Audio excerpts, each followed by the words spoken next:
ഇപ്പോൾ പുതിയ വിവരങ്ങൾ വരുന്നത് പ്രകാരം ഈ കെട്ടിടത്തിന്റെ സ്ലാബ് തകർന്ന തൊഴിലാളികൾ മരിച്ച സംഭവത്തിൽ അസ്വാഭാവിക മരണത്തിന് ടൗൺ പോലീസ് കേസെടുത്തിരിക്കുന്നു. അഭിജിത്ത് പറയൂ, കേസായി? തീർച്ചയായും സ്വാഭാവികമായും പോലീസിന്റെ അന്വേഷണം ഉണ്ടാകും. നിലവിൽ ഇപ്പോൾ അസ്വാഭാവിക മരണത്തിന് പോലീസ് കേസെടുക്കുകയും അന്വേഷണം ആരംഭിക്കുകയും ചെയ്തിട്ടുണ്ട്.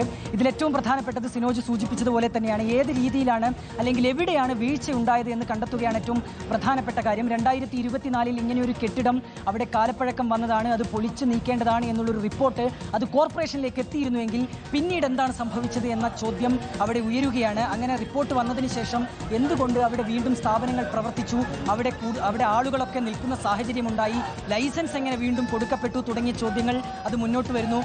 നേരത്തെ മേയർ മാധ്യമങ്ങളെ കാണുമ്പോൾ വ്യക്തമാക്കിയത് അൺഫിറ്റ് അല്ല എന്നുള്ളതാണ്. പക്ഷേ അതിന് ഘടകവിരുദ്ധമായ കാര്യമാണ് സെക്രട്ടറി പറയുന്നത്. 2024 എഞ്ചിനീയറിംഗ് വിഭാഗത്തിന്റെ റിപ്പോർട്ട് വരുന്നു, കൗൺസിലിൽ ഇത് പൊളിച്ചു മാറ്റാനുള്ള തീരുമാനമുണ്ടാകുന്നു എന്നുള്ള കാര്യം വ്യക്തമാക്കുകയാണ്. വലിയ പ്രതിഷേധങ്ങൾക്ക് കൂടി കോർപ്പറേഷന്റെ പരിസരം സാക്ഷ്യം വഹിക്കുന്നതാണ് നമ്മൾ ഇന്ന് കണ്ടത്. റോഷ്നി, ആദ്യം BJP പ്രവർത്തകരാണ് ഒരു മിന്നൽ പ്രതിഷേധവുമായി കോർപ്പറേഷന്റെ മുൻവശത്തേക്ക് വരുന്നത്. നമുക്കിപ്പോൾ ദൃശ്യങ്ങളിൽ കാണാം, കൂടുതൽ പോലീസ് ഉദ്യോഗസ്ഥർ ഇവിടേക്ക് എത്തിച്ചേർന്നിട്ടുണ്ട്.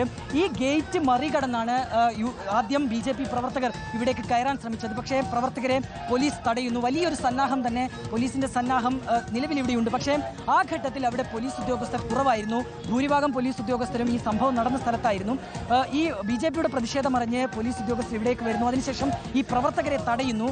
ഏറെ നേരം പോലീസും പ്രവർത്തകരും തമ്മിൽ കയ്യാങ്കളി ഉണ്ടായ സാഹചര്യമാണ് നമ്മൾ കണ്ടത്. അതിനിടയിലാണ് കുറച്ച് BJP പ്രവർത്തകർ ഇപ്പോൾ ഈ ദൃശ്യങ്ങളിൽ കാണുന്ന ഈ മതിൽ ചാടിക്കടന്ന് കോർപ്പറേഷൻ അകത്തേക്ക് കയറാൻ ശ്രമിച്ചത്.